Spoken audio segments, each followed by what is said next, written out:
ఉన్నతమైన దేవుని నీవు నివాసముగా గొని ఆశ్చర్యమైన దేవుని నీవు ఆదాయపరచితివి. ఉన్నతమైన దేవుని నీవు నివాసముగా గొని ఆశ్చర్యమైన దేవుని నీవు ఆదాయపరచితివి. ఏ తెగులు నీ గుడారము సమీపించదయ్యా, అపాయమేమియు రానే రాదు రానే రాదమ్మా. ఏ తెగులు నీ గుడారము సమీపించదయ్యా, అపాయమేమియు రానే రాదు రానే రాదమ్మా.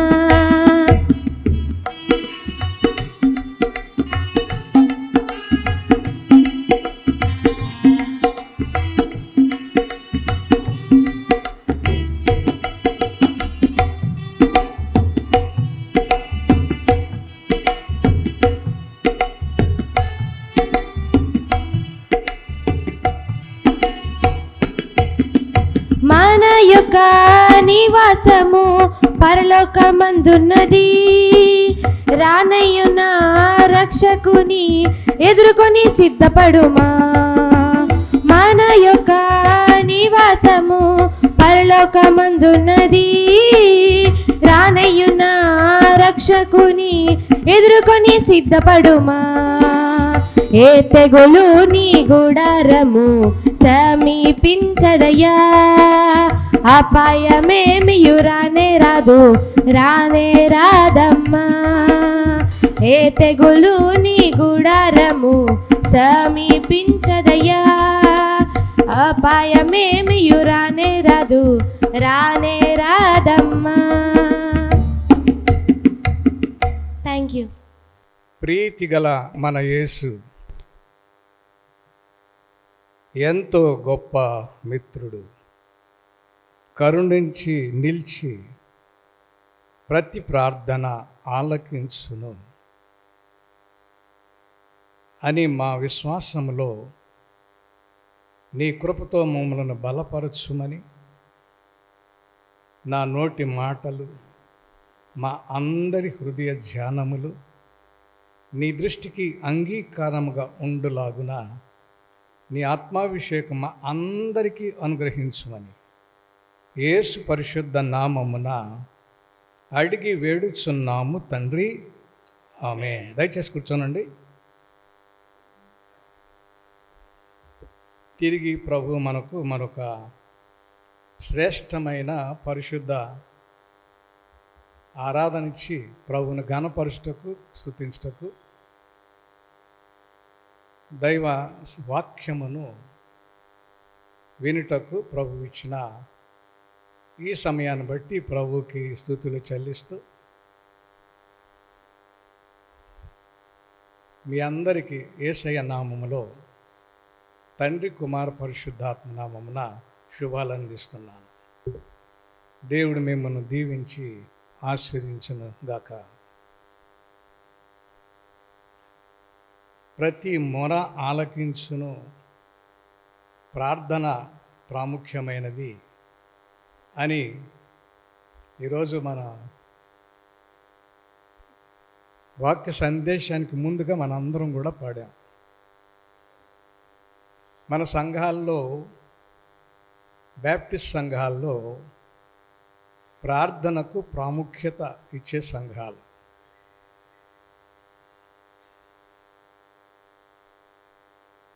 అమెరికన్ బ్యాప్టిస్ట్ సంఘాలు, కెనడియన్ బ్యాప్టిస్ట్ సంఘాలు ఒక చక్కని ఆరాధన క్రమాన్ని ఏర్పాటు చేసుకుని ఈ రెండు సంఘాల్లో జరిగే ప్రతి ఆరాధనలో ప్రభు మహిమపరచబడుతుంటాడు.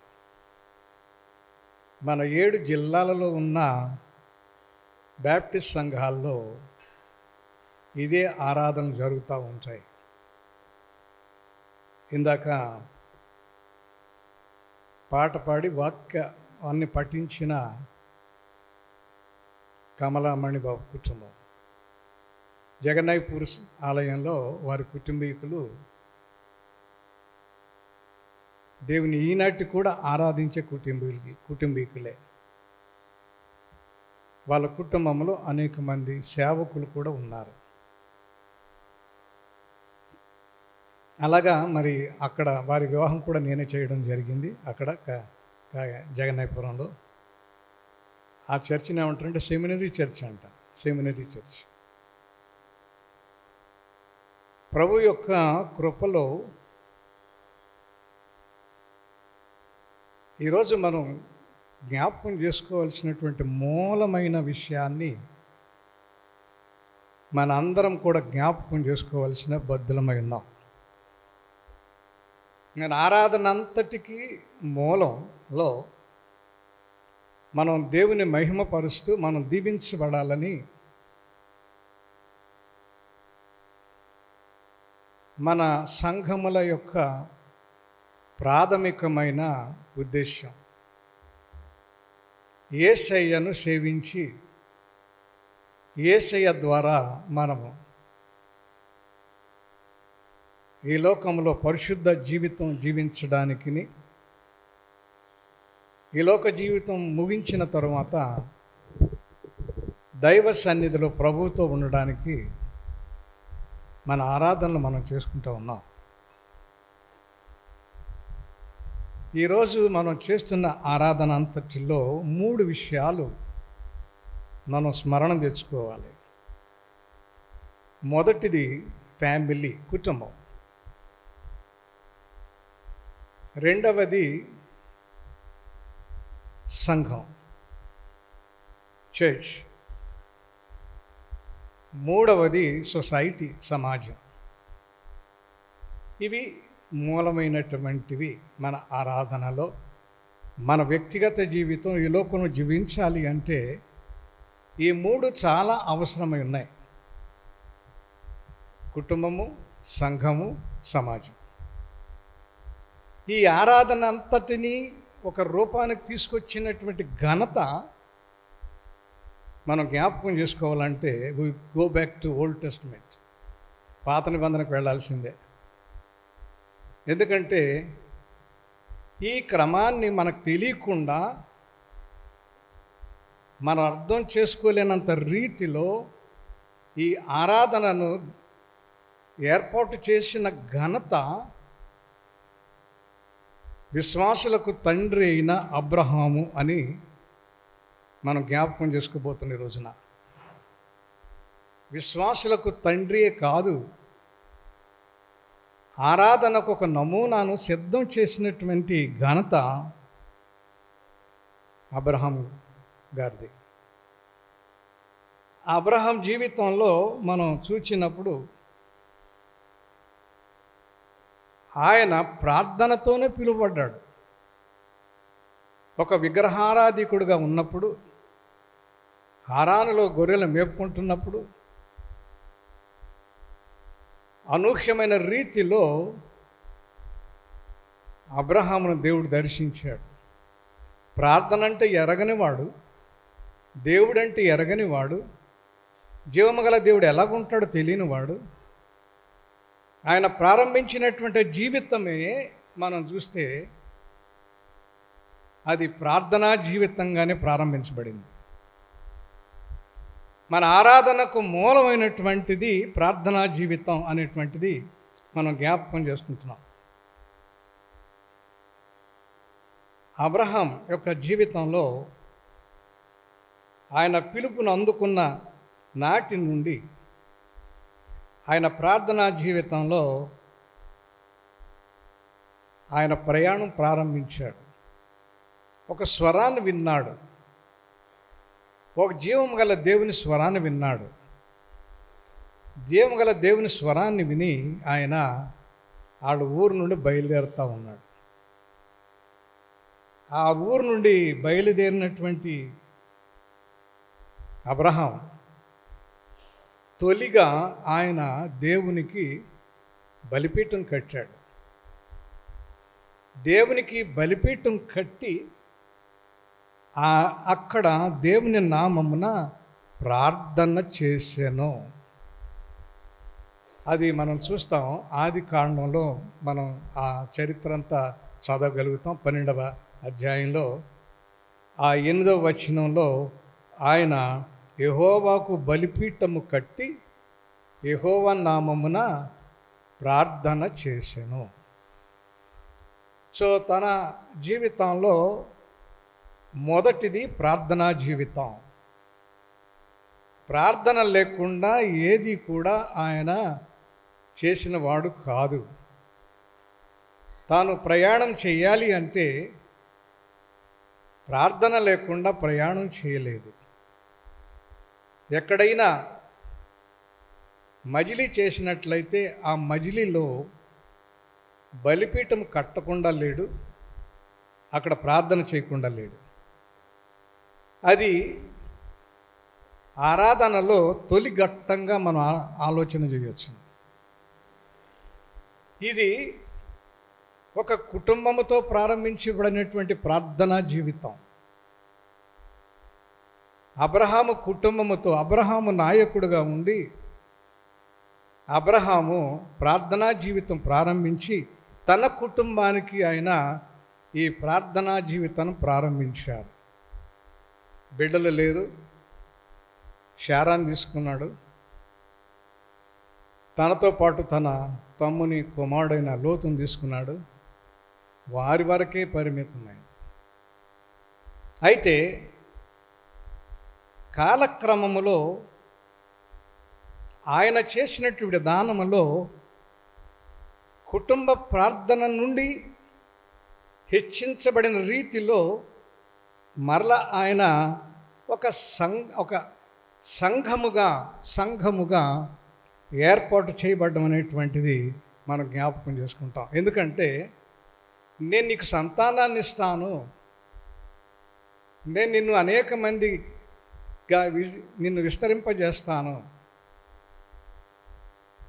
నక్షత్రాలు లెక్కబెట్టగలవా, అంతకన్నా విస్తరించిన బిడ్డలను ఇస్తాను నీకు అని వాగ్దానం చేసిన దేవుడు అబ్రహాముతో ఒక నిబంధన చేశాడు. ఆ నిబంధనలో తన కుటుంబీకులని పిలువబడాలి అంటే ఒక చిహ్నం కావాలి, ఒక గుర్తు కావాలి. కనుక ఆ గుర్తుకి ఆయన ఏం చేశాడంటే సర్కమ్సిజన్, సున్నతి అనేటువంటిది ప్రవేశపెట్టాడు. ప్రభువుని అంగీకరించి సంఘంలో చేరాలి అంటే మనం బాప్తిసం తీసుకుని సంఘంలో ఏ రీతిగా చేరుతామో, అబ్రహాము దేవుని నమ్మినటువంటి వారు ఎవరైనా సరే సున్నతిని ఆచరించి ఆ ప్రభుతో ఒక నియమంలోకి రావాలి అనేటువంటిది. ప్రియమైన వారలారా, చాలా ఆశ్చర్యం ఏంటంటే అబ్రహాము తన కుటుంబానికి పరిమితమైనటువంటి వాడు. తన దగ్గర పనిచేసేటువంటి పనివారికి, తన ఎంట పుట్టి అలవర్చబడిన వారందరినీ జ్ఞాపకం చేసుకుని వారందరినీ కూడా ఈ నిబంధనలకు వారసులుగా చేశారు. అది మనందరం చూస్తాం. ఆది కాండంలో 17వ అధ్యాయంలో, ఆది కాండం 17వ అధ్యాయంలో ఆయన ఒక నిబంధన చేస్తూ ఉన్నాడు. ఆ నిబంధన 19వ వచనంలో అంటాడు, నీవు అతనికి ఇస్సాకు అని పేరు పెట్టుదువు, అతని తరువాత అతని సంతానము కొరకు నిత్య నిబంధనగా నా నిబంధనను అతనితో స్థిరపరచెదను, నీ కుటుంబముతో నేను చేస్తాను అన్నటువంటి ఆ దేవుడు అక్కడ అబ్రహాం చేసినటువంటి ఆ పని ఏంటో చూద్దాం. 27వ వచనం చూడండి ఒకసారి. అతని ఇంట పుట్టిన వారును అన్యుని యొద్ద వెండితో కొనబడిన వారును అతని ఇంటిలోని పురుషులందరూ అతనితో కూడా సున్నతి పొందిరి. చూసారా ఏమైపోయింది? తన కుటుంబమునకు పరిమితమైనటువంటి దేవుడు తన పనివారితో కలిసి ఆయన కుటుంబముతో ఒక సంఘముగా ఏర్పడింది. కోవెనెంట్లోకి వచ్చాడు, నిబంధనకు తీసుకొచ్చాడు. అది చాలా విలువైనటువంటి. అబ్రహాం ఒక నమూనా అన్నాను కదా. కుటుంబ వ్యవస్థలో నుండి ఆయన ఎక్కడికి వచ్చాడు? ఒక సంఘముగా, కుటుంబమే కాదు, తన దగ్గర పనిచేసేటువంటి వారితో కలిసి ఆయన ఒక సంఘముగా ఆయన వచ్చాడు. ఒక సంఘాన్ని ఏర్పాటు చేసుకున్నాడు. ప్రియమైన వారలారా, అబ్రహాము చేసినటువంటి ఈ పనిలో మనం చూసినప్పుడు మరి అబ్రహాము ఒక తన దగ్గర పనిచేసే వారిని కూడా ఒక ధ్యానంలో నడిపించినవాడు. తన పనివాడైనటువంటి ఎలియాజరును ఆయన ఒక ధ్యానంలో నడిపించాడు. తను ఏ దేవుడినైతే నమ్ముకున్నాడో అబ్రహాము, తన దగ్గర పనిచేసేటువంటి ఎలియాజరును కూడా ఆయన ఏం చేశాడట? తన భక్తి జీవితంకు నడిపించుకున్నాడు. మొదటిది, ఏ దేవుని మీద అబ్రహాము ఆధారపడి ఉన్నాడో తన దగ్గర పనిచేసేటువంటి ఆ పనివాడు కూడా ఆ దేవుని మీద ఆధారపడినవాడు. అంతేకాదు, ఎంతగా అతన్ని ప్రభావితం చేశాడు అబ్రహాం అంటే, తాను నమ్మినటువంటి అబ్రహాము దేవుణ్ణి ఈయన కూడా విశ్వసించి అబ్రహాము వలె ఆ దేవుణ్ణి శాసించడం మొదలుపెట్టాడు. ఇస్సాక్కి పెళ్లి కూతురు తీసుకురావని వెళ్ళినప్పుడు అక్కడికి వెళ్ళిన తర్వాత దేవునికి ఒక శాసనం ఇచ్చాడు. నేను ఏ బిడ్డనైతే నీళ్లు పోయమని అడుగుతానో, నా ఒంట్లకి నాకు ఎవరైతే నీళ్లు పోస్తారో ఆ బిడ్డ నా యజమానికి కోడలు అవుతుంది. ఆ బిడ్డను చూపించవయ్యా అని ఆజ్ఞనిచ్చాడు దేవుడికి. అబ్రహాము తన దగ్గర పనిచేసినటువంటి సేవకుని కూడా అంతటి విశ్వాస జీవితంకు నడిపించాడు. అది మరి అబ్రహామును మనం యాజకుడు అంటాము, పాస్టర్ గారు అంటాము, నాయకుడు అంటాము, లేకపోతే ఒక ఏమంటాం, గృహ నిర్వాహకుడు అంటాము. ఆయనకి ఏ పేరు పెట్టినా ఆ పేరు ఆయనకి సరిపోతుంది. అది అబ్రహాం జీవితంలో సర్వెంట్ని అంత ఉన్నతమైన రీతిలో ప్రభువును హత్తుకునే రీతిలో చేశాడు. అదే సంఘ జీవితంలో యేసయ్యను హత్తుకుని, విశ్వాస జీవితంలో అనేక మంది ప్రభువును హత్తుకుని ప్రభు మీద ఆధారపడి ప్రార్థించి ప్రభు నుండి దీవెనలు పొందినటువంటి అనేక మందిని మనం సంఘంలో చూస్తున్నాం. అనేక మంది సంఘంలో సాక్ష్యం ఇస్తూ ఉంటున్నారు. ప్రభువుని ప్రార్థన చేసినప్పుడు మా గృహంలో ఈ కార్యం జరిగింది, ప్రార్థన చేసినప్పుడు మా గృహంలో ఇలాంటి కష్టాలు తొలగినాయి, ప్రార్థన చేసినప్పుడు మా గృహంలో ఉన్న సమస్య పోయింది అని సంఘాల్లో అనేక మంది, మన సంఘంలో కూడా సాక్ష్యాలు ఇస్తూ ఉన్నాం. అది అబ్రహాం జీవితంలో మనం నేర్చుకునేటువంటి ఒక మాట. సో సంఘ జీవితంగా ఆయన తన పరివారం మీదే కాకుండా తన పనివారని, అంటే సున్నతి పొందిన వారందరూ కూడా వారిలో సభ్యులుగా ఉండి ప్రభువుని ఘనపరిచినటువంటి వారు. ప్రియమైన వారలారా, అబ్రహాం జీవితంలో మరొక విశేషాన్ని జ్ఞాపకం చేస్తాం. అబ్రహాము తన జీవితంలో భార్య చనిపోయిన తర్వాత ఆయన ఉన్న ప్రదేశంలో తన భార్యని పాతి పెట్టుకోవడానికి, సమాధి చేయడానికి స్థలం కావాల్సి వచ్చింది. స్థలం కావలసి వస్తే అక్కడ ఆ దేశంలో ఉన్న హేతు కుమారులు, స్థానికులు, సర్వ హక్కులు కలిగిన వారు, స్థానికులు, వారి దగ్గరికి వెళ్ళాడు అబ్రహాం. వారి దగ్గరికి వెళ్ళయ్యా, నా భార్యను పాతి పెట్టుకోవడానికి నాకు స్థలం కావాలయ్యా అని అబ్రహాం కోరినప్పుడు ఆ హేతు కుమారులు ఇచ్చినటువంటి జవాబు అబ్రహాం యొక్క other than his family, other than his సంఘం, తన పరివారం కాకుండా వెలుపల అన్యులు అనుకుందాం మనం, అన్యులలోకి అబ్రహాం వెళ్ళినప్పుడు అన్యులలో నుండి వచ్చినటువంటి ఆ యొక్క మాట మనం చూస్తే ఆ దేవుడు ఎంతగా అబ్రహాముని ఆస్వాదించాడు. ఆ హేతు కుమారులు వచ్చి అడిగితే, అయ్యా నువ్వు మా ఊరిలో ఒక రాజు వంటి వాడవు, ఒక రాజు వంటి వాడవు, నువ్వు రాజు వంటి వాడవు గనుక నేను నీకు ఏ రీతిగా స్థలం ఇవ్వగలను, నేను మామూలుగా ఇచ్చేస్తాను, తీసుకోను. అది వాళ్ళు ఇచ్చినటువంటి మాట చూద్దాం ఒకసారి. ఆది కాండంలోనే 23వ అధ్యాయంలో ఆ మాట జ్ఞాపకం చేస్తున్నది. హేతు కుమారులు, అయ్యా నా మాట వినుము, నీవు మా మధ్యను మహారాజువై ఉన్నావు. మా శ్మశాన భూములలో అతి శ్రేష్టమైన దాని యందు మృతి పొందిన నీ భార్యను పాతిపెట్టుము. నువ్వు మహారాజులాగా ఉన్నావు. ఎక్కడ? క్రైస్తవేతల మధ్య. మనం వెళ్ళి ఎవరినన్నా భయ్యా నీ స్థలం కావాలి అంటే వాళ్ళు మన గురించి ఏం మాట్లాడుతున్నారు అని ప్రశ్న వేసుకోవాల్సిన పరిస్థితి అబ్రహాం జ్ఞాపకం చేస్తున్నాడు. క్రైస్తవేతల మధ్యకు వెళ్ళి అయ్యా నాకు ఈ స్థలం కావాలంటే నువ్వు ఎవడరా అంటారా, లేకపోతే అమ్మో నువ్వు గల గొప్పడు భక్తిపరుడు అయ్యా, అయ్యా తప్పనిసరిగా రెండయ్యా అని అంటారా అనేది మనం ఇప్పుడు ఆలోచించుకోవాలి. మన స్థితి ఎక్కడుంది అసలు?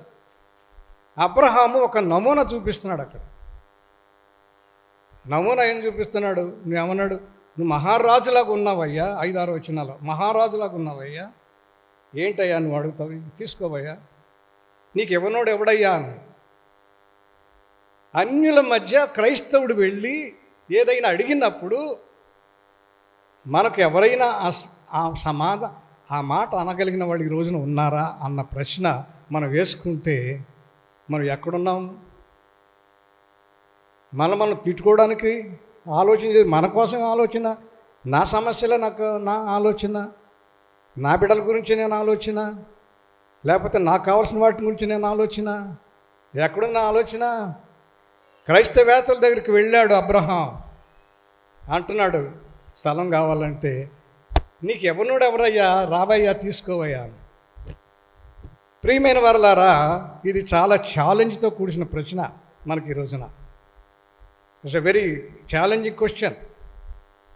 మనం ఆలోచించాలి. అది మనం ఈ రోజున సంఘములో విశ్వాసిగా ఉండి ప్రభువుని ఆరాధిస్తున్న సంవత్సరాలు క్రైస్తవేతల దగ్గరికి వెళ్ళి నాకు ఇది కావాలి అన్నప్పుడు క్రైస్తవేతరుడు కనుక అబ్రహాము చెప్పినట్టు రీతిలో కనుక ఎవరైనా మనకు సహాయం చేస్తే, yes you are real Christian, you are a real Christian, you are really son of Jesus Christ, దేవుని కుమారుడు అంటారు. అది ఎంత గొప్ప మాట. అబ్రహాం ఆ ప్రశ్న వేస్తున్నప్పుడు మహారాజులకు నీకు ఇవ్వనోడు ఎవరయ్యా, తీసుకోవయ్యా. ప్రియమైన వాళ్ళారా, అబ్రహాం ఎంత మాదిరి చూపించాడు. ఈ రోజున మీ అందరికీ ఒక జ్ఞాపకం చేస్తాను. మిషనరీ వారు మన దగ్గరకు వచ్చినప్పుడు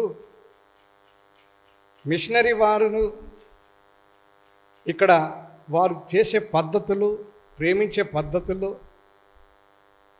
అలాగనే వారు చేసే సేవా విధానాన్ని చూచినటువంటి స్థానికులైన హిందువులు ఆ రోజున ఏమన్నారు? ఇదిగో ఈ స్థలం తీసుకోండి అయ్యా మీరు.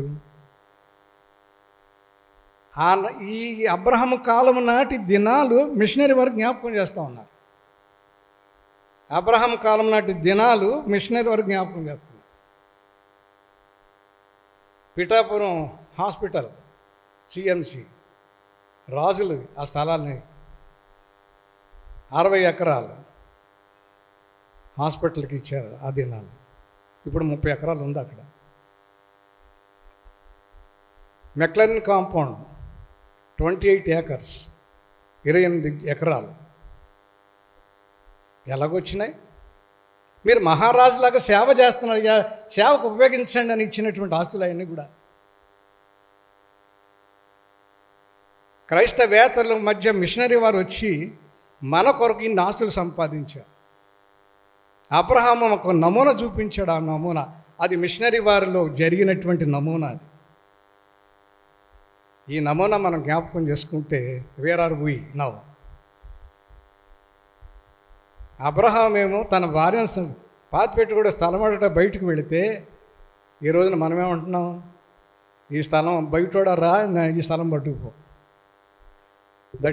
అది మన దుస్థితి ఈ రోజున. అది అందరూ ఆలోచించవలసిందే ఈ దుస్థితి.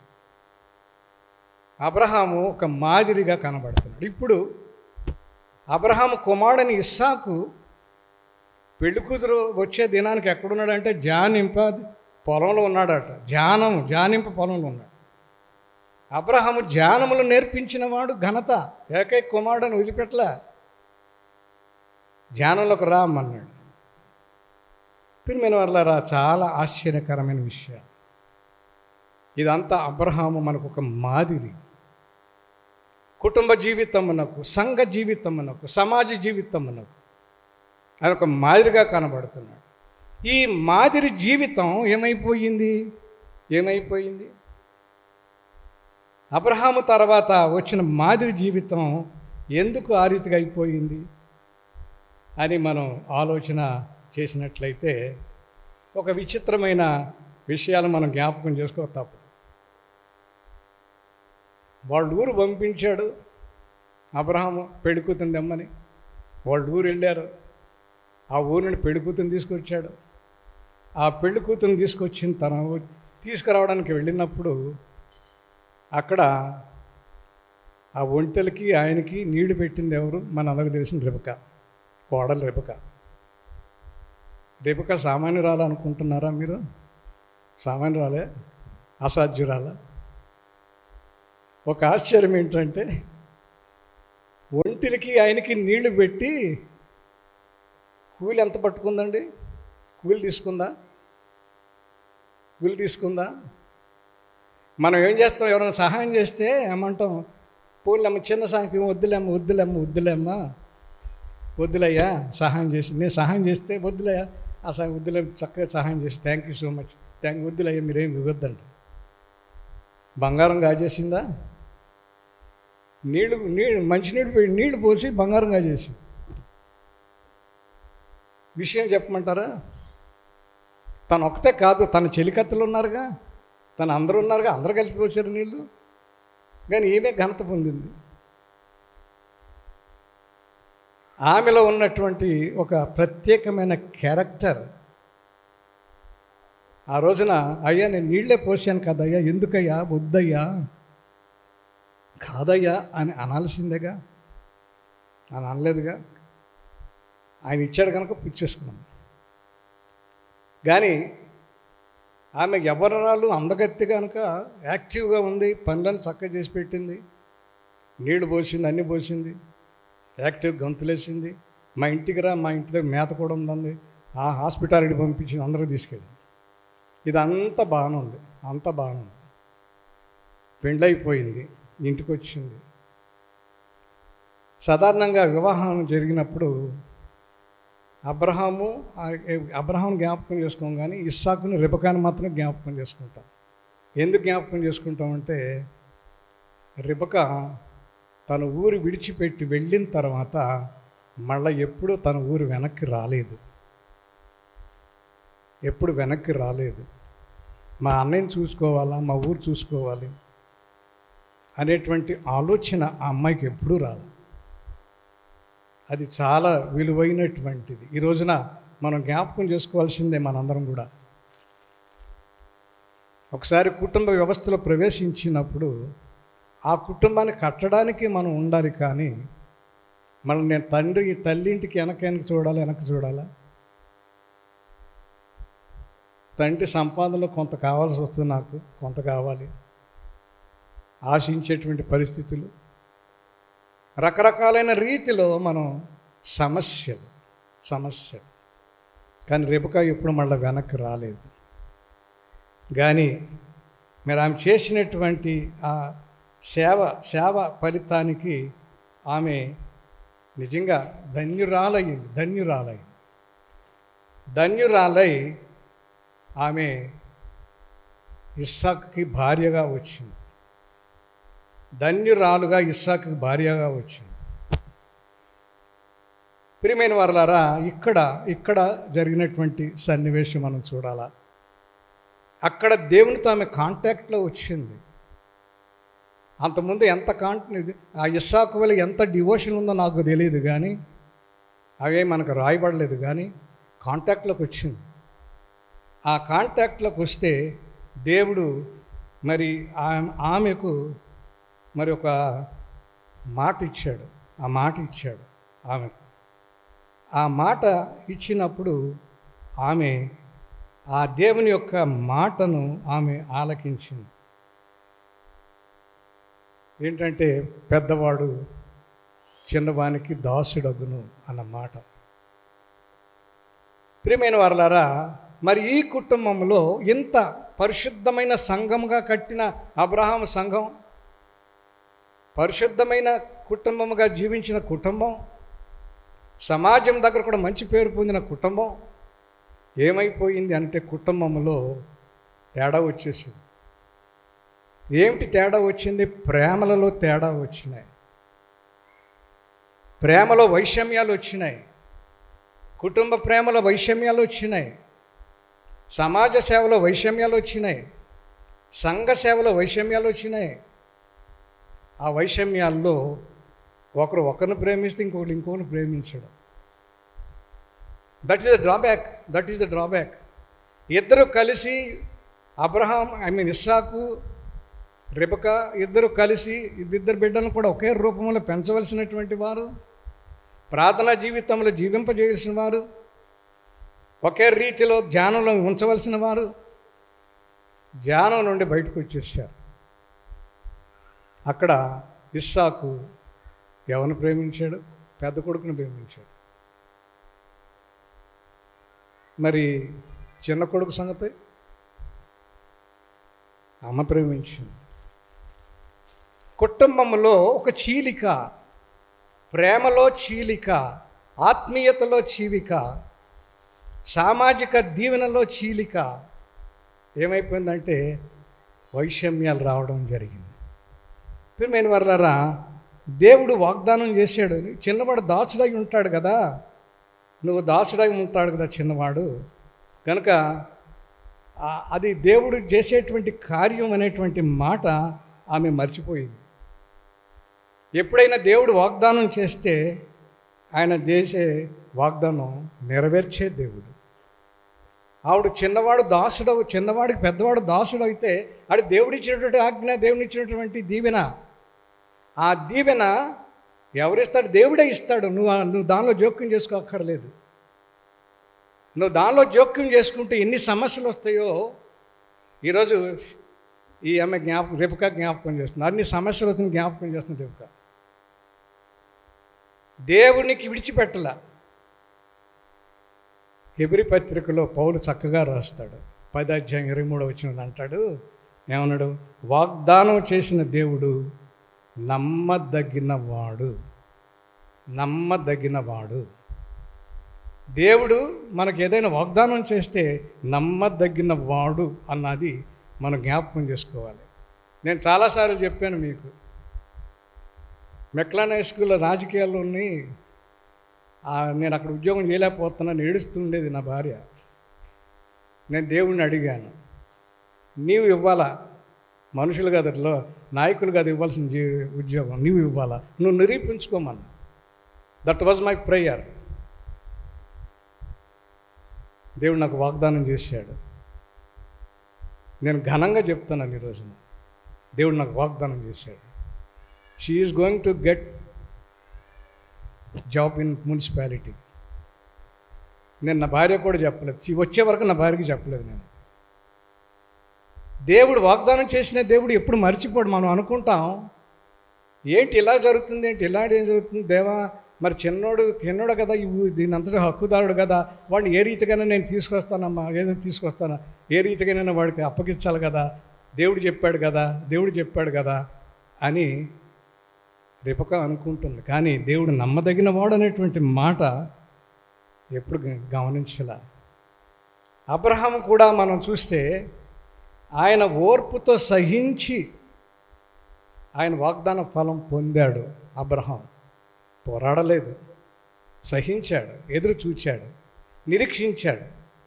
బిడ్డలు లేనప్పుడు చాలా నిరీక్షించాడు. నిరీక్షించి ఆ వాగ్దాన ఫలాన్ని ఆయన పొందాడు. పక్కదారులకి వెళ్ళలేదు ఆయన.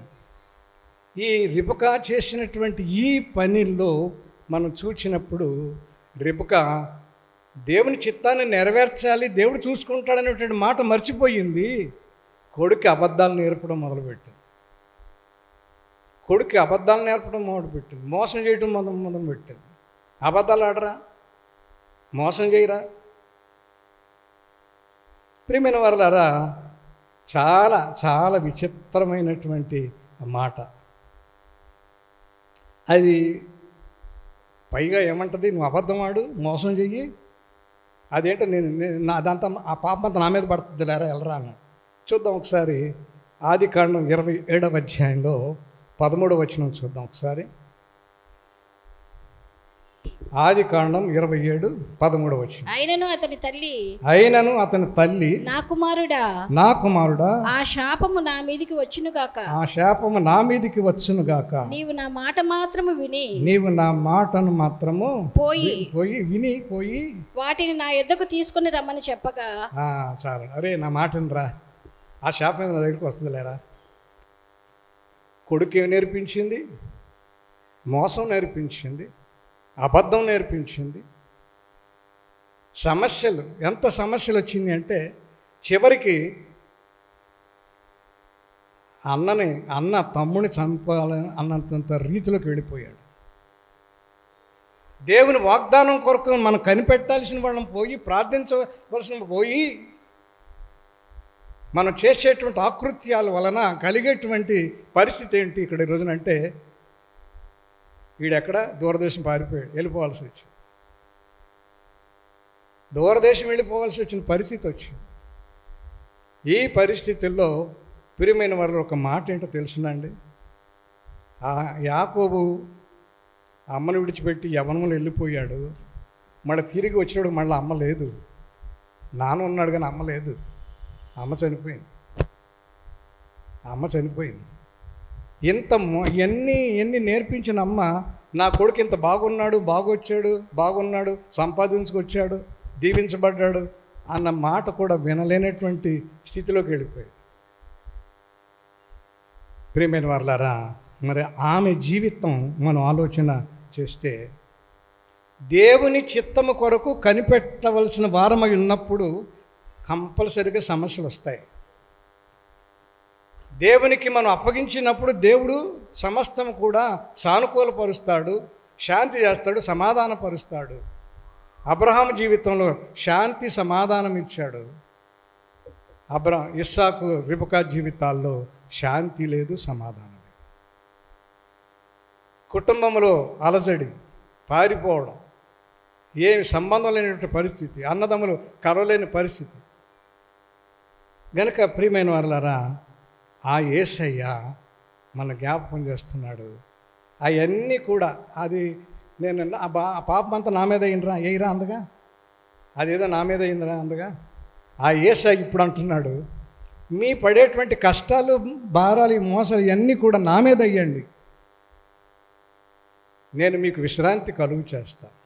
అది యేసయ్య చెప్పేటువంటి మాట చాలా విలువైన మాట, మనం జ్ఞాపకం చేసుకోవాల్సిన మాట. ఆయన చక్కగా ఈ అబ్రహాము జీవితాన్ని జ్ఞాపకం చేస్తూ ఇవాళ చదవబడినటువంటి వాక్యాల్లో మనం చూసాం.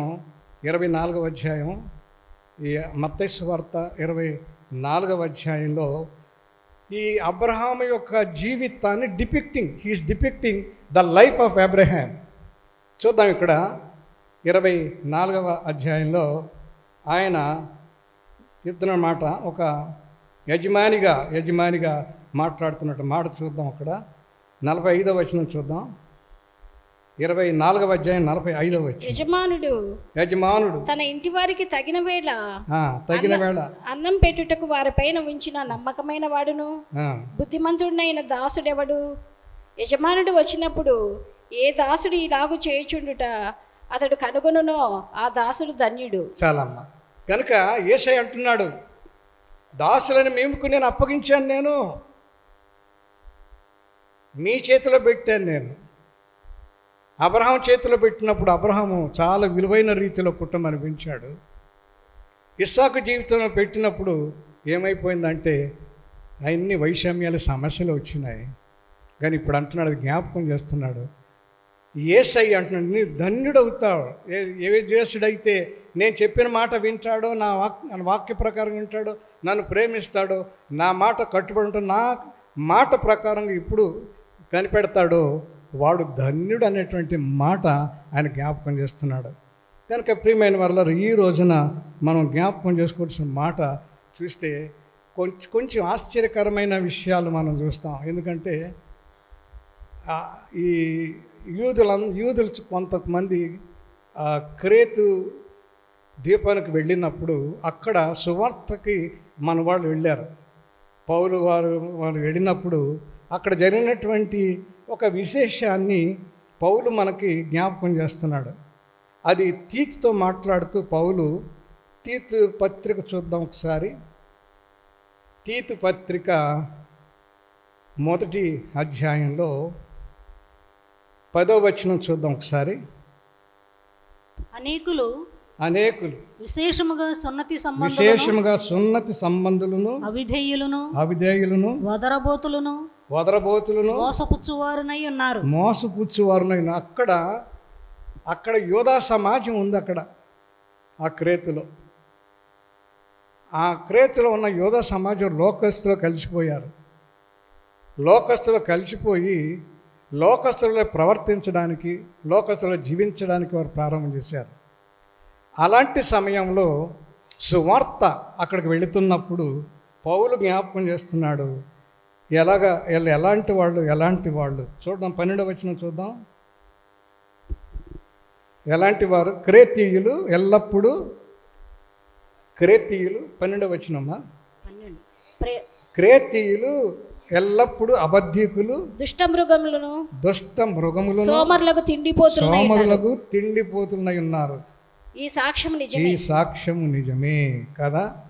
గనుక అలాంటి వారి దగ్గర నువ్వు ఎలాగ సువార్త చెప్పాలి అది జ్ఞాపకం చేస్తున్నాడు. అక్కడ మనం చెప్పేటువంటి ప్రతి మాట మన జీవిత సాక్ష్యంగా ఉండాలి. మన జీవిత సాక్ష్యంగా లేకపోతే అబ్రహాము జీవితమే ఒక సాక్ష్యంగా ఉంటుంది, కానీ రెబెకా జీవితం సాక్ష్యంగా లేదు. యేసే అంటున్నాడు, మరలా తిరిగి అబ్రహాము జీవితం అంటే సాక్ష్యాన్ని కనుక మీరు కలిగి ఉన్నట్లయితే మరలా తిరిగి సంఘము, కుటుంబము, సమాజము మరలా నీవు ఎన్నదగిన వారుగా ఉంటావు. అది పౌలు జ్ఞాపకం చేస్తూ ఉన్నాడు. యేసే ఇచ్చినటువంటి వాగ్దానం మన పితరులు మిషనరీ వారు వచ్చినప్పుడు, మన పూర్వీకులు ప్రభును హత్తుకున్నప్పుడు వారు ఏ రీతిగా సంఘములో పరిశుద్ధమైన ఆరాధన జరిగించారు. మరి రాను రాను ఎలాంటి ఆరాధన జరుగుతుంది? ఎక్కడ చూసినా ఏదో ఒక సమస్యలు వస్తూ ఉన్నాయి. ఎందుకు వస్తున్నాయి అంటే మనం రెబెకాను జ్ఞాపకం చేసుకోవాల్సిందే. అబ్రహామును జ్ఞాపకం చేసుకుంటే దేవుని చిత్తం కొరకు కనిపెడతాం. ఈ రెబెకాను జ్ఞాపకం చేసుకుంటే మన ఆలోచనలతో దేవుని చిత్తాన్ని నెరవేరుస్తూ ఉంటాం, కానీ మన ఆలోచనలతో గలిబిలు అయిపోతూ ఉంటాయి. అంచేత ప్రియమైన వాళ్ళ జ్ఞాపకం చేసుకుందాం. ఈ రోజున అబ్రహాము జీవితం చాలా విలువైన జీవితం. ఆ అబ్రహాము జీవితాన్ని యేసయ్య మనకి ఇచ్చాడు. సంఘానికి కుటుంబం, యేసయ్య కుటుంబీకులుగా మనం ఉంటున్నాం, యేసయ్య సంఘముగా ఉంటున్నాం. మరి సమాజంలో మన సంఘము ఏ రీతిగా మన పేరు నిలబెట్టుకుంటుంది, సమాజంలో మన సంఘం ఏ రీతిగా నిలబడుతుంది? ఈ రోజున మన దేశంలో క్రైస్తవ్యానికి చాలామైనటువంటి పరిస్థితులు ఏర్పడపోతున్నాయని చాలామంది చెప్తా ఉన్నారు. ఈ రోజున ఈ దేశంలో ఎలాంటి పరిస్థితులు ఉన్నాయో ఒక చిన్న కార్టూన్ మొన్న మధ్య యూట్యూబ్లో చూశాను. ఈ మోడీ గారు పోపు గారిని ఆయన ఇన్వైట్ చేస్తూ ఉన్నాడు. అయ్యా మా దేశం రండి అన్నాడు. అంటే పోపు గారు అంటున్నాడు, మణిపూర్ వెళ్దాం మనందరం కలిసి అన్నాడు. అంటే మా దేశం రండి అని ఆయన అంటే మణిపూర్ వెళ్దాం మన ఇద్దరం అన్నాడు. మన పరిస్థితి ఎలాగుందో ఆలోచిద్దాం, మనం జ్ఞాపకం చేసుకుందాం. మన సంఘం ఏ రీతిగా ఉంది? మన సంఘమే కాదు, క్రైస్తవ సంఘం ప్రభుకి ఏ సాక్ష్యం ఇచ్చే సంఘం ఉంది? అబ్రహాము లాంటి సాక్ష్యం ఉందా? రిబకా లాంటి సాక్ష్యం ఉందా? యేసయ్యలోకి వచ్చే మన అందరం కూడా యేసయ్య జీవితంలో జీవిస్తున్నాం. అబ్రహాము జీవితం లాంటి జీవితాన్ని జీవించుతున్నప్పుడు మనం ఎక్కడున్నాం కూడా మనం ఆలోచన చేసుకుని ఏదైనా మనలో ఏదైనా దోషాలు ఉన్నట్లయితే, ప్రభా నా కుటుంబంలో ఈ దోషం ఉంది, నా బిడ్డలను పెంచడంలో నాకు దోషం ఉంది, లేకపోతే ఈ సమస్యలో నాకు దోషం ఉంది, మా సంఘులు ఈ దోషం ఉంది, సమాజంలోకి నేను వెళ్ళలేకపోతున్నాను, ప్రభా ఏ రీతిగా అబ్రహాము వల్ల నిలబడతాను అన్న రీతిలో మనం ఆలోచన చేసుకొని ప్రభువుకు మరింత చేరువ అవ్వడానికి ప్రభు తన కృపదయించకూడదాం. ఈ చిన్న వాక్యాన్ని దేవుడు మన వినికిడిలో దీవించి ఫలింపచేయునుగాక. ఆమేన్. తల ఉంచి ప్రార్థన చేసుకుందాం. దయామయుడా, ప్రేమమయుడా, ఈ సమయంలో అబ్రహాము జీవితం చాలా విలువైన జీవితం. అబ్రహాము ప్రార్థనా జీవితం ప్రారంభించి మాకు కనబడిన చక్కని సంఘాన్ని కట్టాడు. సమాజంలో మంచి పేరు తెచ్చుకున్నాడు. ఈ రోజున మేము కూడా లోకంలో నుండి వేరు చేయబడ్డాం. సమాజంలో ఏ గుర్తింపు ఉందాము అని ఆలోచన చేస్తే, యేసయ్యా నీ ద్వారా నీలో ఉండి నిన్ను మహిమపరుస్తూ నీ గుర్తింపుగా క్రైస్తవేతల మధ్య ఉండడానికి నీ కృప అనుగ్రహించమని వాక్యం ప్రతి దీన దాసుని దాసురాలని బలపరచండి. ప్రతి కుటుంబమును దీవించండి. సంఘంలో ఉన్న ప్రతి వారిని పేరు పేరున దీవించమని, సంఘంలో చెందిన అనుబంధ గ్రామాల్లో ఉన్న సంఘములను దీవించండి. దైవజనులను, పెద్దలను, మరి విశ్వాసులను దీవించి ఆస్వాదించమని నీ కృపగల దయగల మహిమగల హస్తములకు ఈ ప్రార్థన అప్పగించుకుంటూ యేసుక్రీస్తు ప్రభు నామమున అడిగి వేడుచున్నాను తండ్రి. ఆమేన్. God bless you.